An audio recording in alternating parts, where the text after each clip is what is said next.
नमस्कार सर्वांना, जय शिवराय.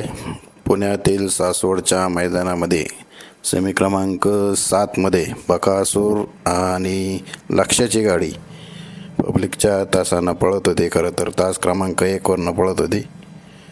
नशिबानं कडेचं तास लागलं, पण डाव्या बाजूने असल्यामुळं कडेच्या बाजूला बकासूर आणि पलीकडं लक्ष्या होता. निम्म्यात जशी गाडी आली तशी गाडी सगळ्या गाड्यांपासून पुढं निघाली आणि कडचं ते पब्लिक आपण ते कायमच पाहू शकतो. बकासूर असेल किंवा कुठल्याही सेमीमध्ये, गटमध्ये, फायनलमध्ये ही जी लोक तासाच्या आतमध्ये जाऊन थांबतात, यामुळं कित्येकदा चांगल्या किंवा नवीन गाड्यांचं देखील निकाल बदलत असतात. असंच या मैदानात देखील परत पाहायला मिळालं.